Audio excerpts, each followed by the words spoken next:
Good afternoon. We're back to Love Comes Softly, and we're going to find out if Marty, she's had a lot of help from one of her neighbors, and we'll see how she makes out today. Okay, so let's get started here. It says Marty kept her word and hurried through the morning household chores so that she could do her rightful share of the work at Ma's. As she went for Missy's coat and bonnet, Clark spoke up. I've nothing pressing to take my time today. Thought I'd be doing the caulking here in the kitchen. Why don't you just leave Missy to home with me, and then you won't need to worry none about her getting underfoot around all those hot pots.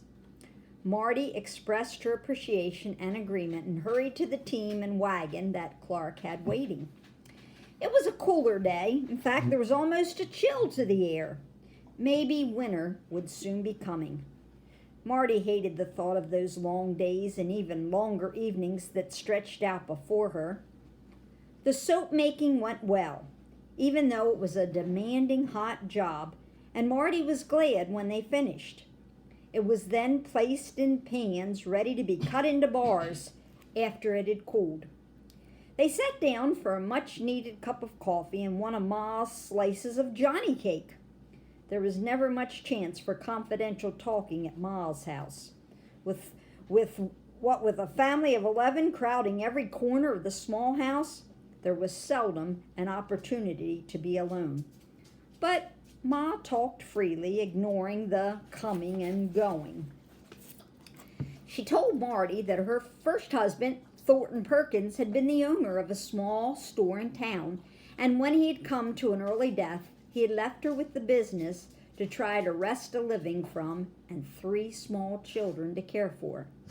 When Ben Graham came along with the good farmland and the need for a woman, he appeared to be the answer to prayer, even though he had 4 small ones tagging along behind him.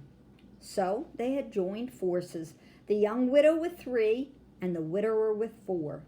To that union had been born 6 more children. One they had lost as a baby and one at the age of 7. The 7-year-old had been one of Ma's, and Ben had felt the loss deeply. Now the children numbered 11, and every one of them was special. Sally Ann and Laura were both 17, only 2 months apart, with Ben's Laura being the older of the 2. Next came Ben's Thomas, then Ma's Nellie. Ma's Ben had been next, and Ma supposed that one of the reasons Ben had become so attached to this boy was that they both bore the same name. Ben's twins were next in line, Lem and Claude. They were named after their 2 grandfathers. The younger children, Marty, still didn't have sorted out by name. There was a Faith and a Clint, she knew, and she believed that she had heard the little one called Lou. It was the 2 older girls that most interested Marty. Sally Ann was one of the prettiest young things that she had ever seen, and seemed to simply adore her stepsister Laura. Laura, though capable and efficient, was plain and probably knew it, for she seemed to always be indirectly trying to outdo Sally Ann. Why does she do it? Marty puzzled. Can't she see that Sally Ann practically worships her? She has no earthly reason to lord it over her.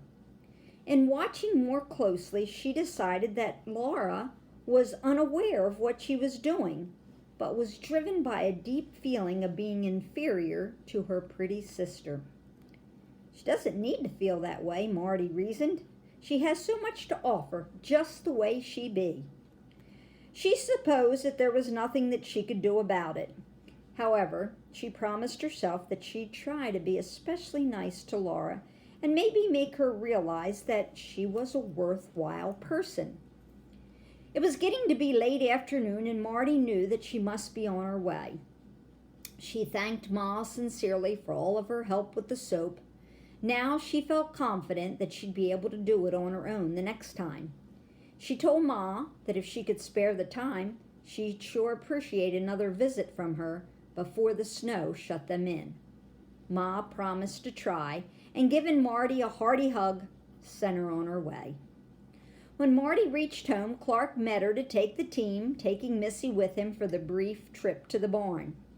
As she entered the kitchen, she saw that all the old crumbled chinking had been replaced with the new and was rapidly turning to the proper attractive white. Now, she wouldn't be sweeping up broken pieces each time that she swept the kitchen.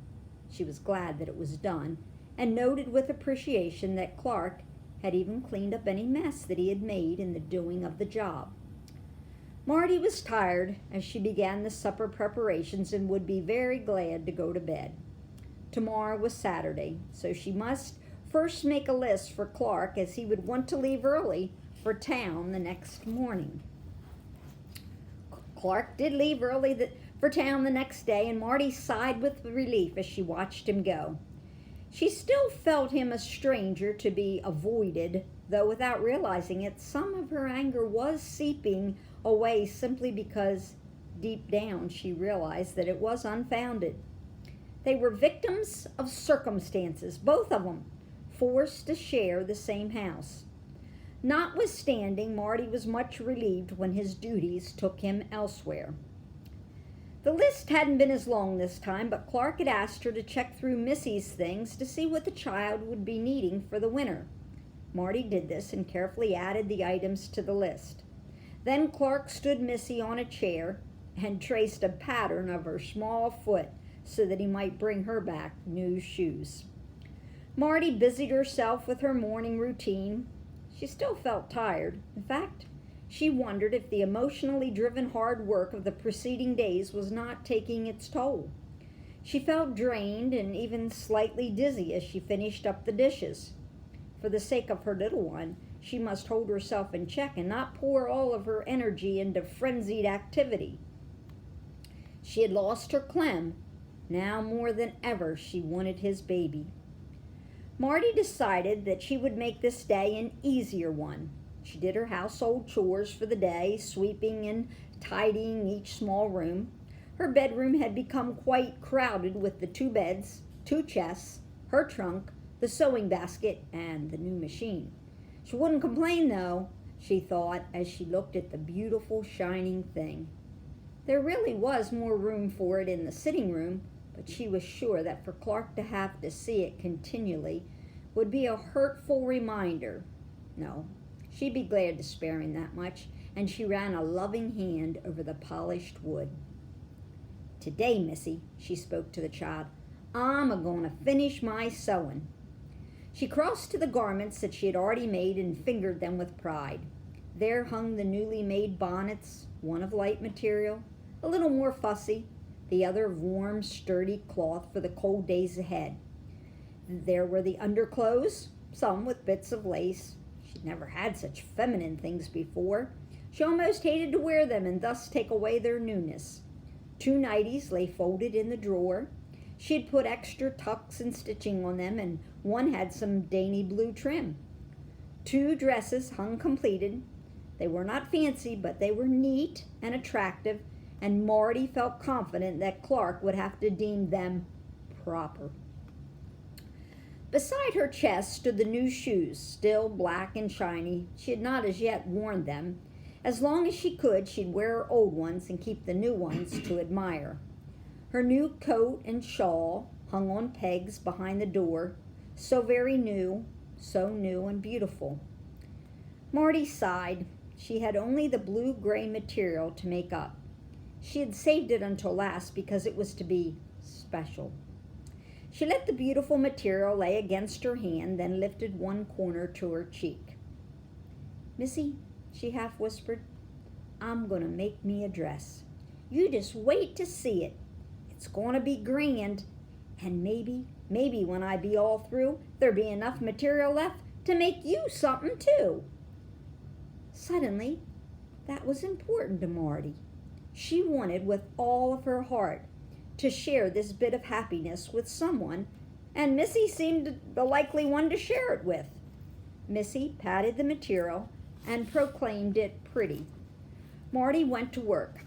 Missy played well on the rug by the bed, and the sewing machine hummed along. The morning went speedily, and when Missy became restless, Marty was shocked to find that The clock said 1:10. "Oh dear," Marty exclaimed, picking up the child. "Missy, I'm plumb sorry. It be long past your dinner time. You must be a-starvin'. I'll get you something right away." They ate together, and then Marty tucked Missy in for her nap. The child fell asleep listening to the dreamy whir of the new machine. The new dress took shape, and when she'd carefully finished each tuck and seam, Marty held it up. It nearly took her breath away. She was sure that she had never had one quite so pretty. She couldn't resist trying it on and frankly admired herself. She removed it reluctantly and carefully hung it with her other dresses, arranging each fold to hang just right. Eagerly, she set to work on the small garment for Missy. She decided to make a small shirt from the white material that was left over from her underthings with a jumper from the blue-gray wool. The shirt was soon completed, and with great care, Marty set to work on the tiny jumper. The tucks were fussed over to make sure that they were just so, and each seam was sewn with utmost care. When Marty was finished, she made small stitching across the yoke with needle and thread. Missy, who had long since awakened from her nap, kept demanding to see the pretty, and Marty's work would be interrupted while she showed her. Suddenly, Marty jumped from her chair as she heard old Bob welcoming Clark home. "Dad, burn," she said hastily, laying her sewing aside and hurrying to the kitchen. "I haven't even thought me about supper." The stove was cold to her touch. She had forgotten all day to nourish it. Clark had driven down by the barn. The supplies would not take as many trips to carry this time, nor would they be as heavy to tote. Marty fluttered about the kitchen. She remembered an old secret of her ma's. If your menfolk come looking for their supper and you're caught off guard, quickly set the table. That'll make them think that supper's on the way. In a mad flurry, Marty hastened to throw on the plates and cutlery. Then she flushed at her foolishness. That wouldn't fool Clark. He had a good 40 minutes of choring ahead and wouldn't be looking for plates on yet.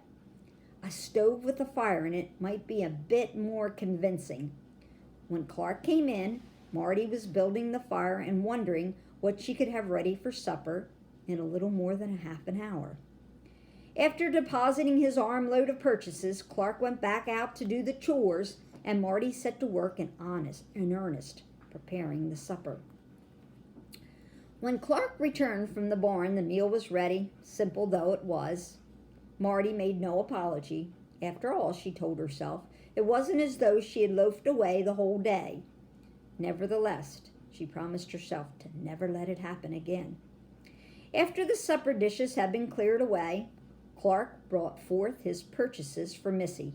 She went wild in her excitement, hugging the new shoes, jumping up and down about the new coat and bonnet, and running around in circles, waving the new long stockings in the air.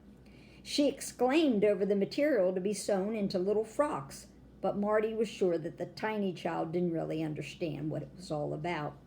She returned to the shoes, pulled her bonnet on her head, back to front, and whirled another long stocking. Marty couldn't help but smile, knowing how the little girl felt. Suddenly Missy turned and headed for the bedroom, a pair of the new stockings streaming out behind her.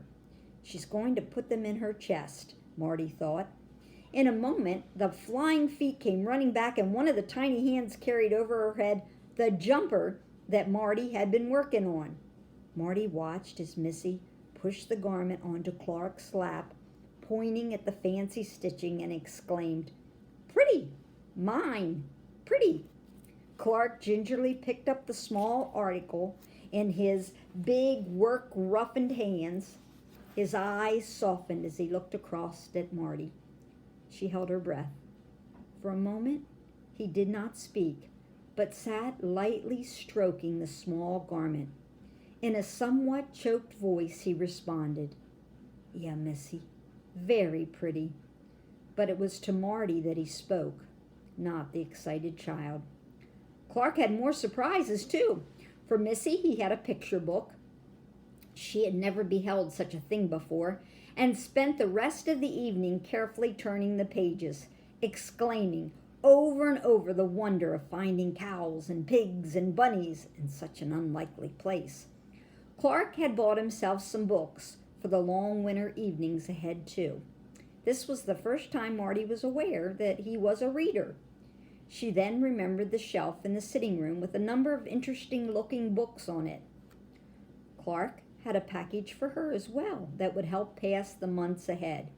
It contained wool and knitting needles and pieces of material for quilt piecing, and he had a sack of raw wool that he had stored in one of the outside buildings until such a time as it was needed.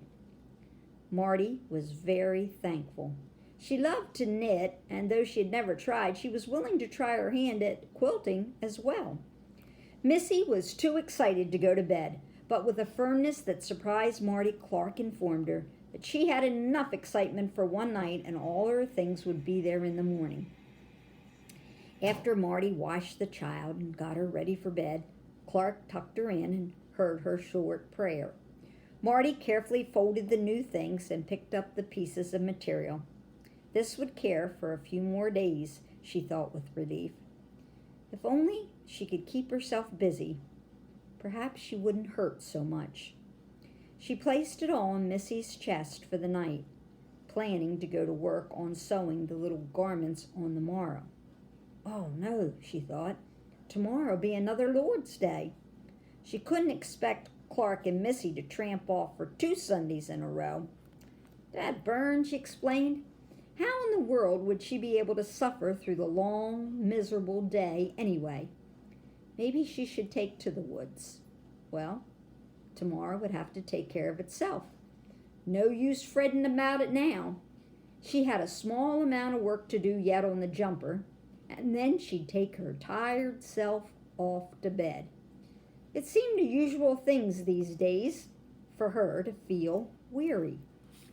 Seems to me like she's putting in a lot of work in a day, so that's why I would say she's so weary, huh?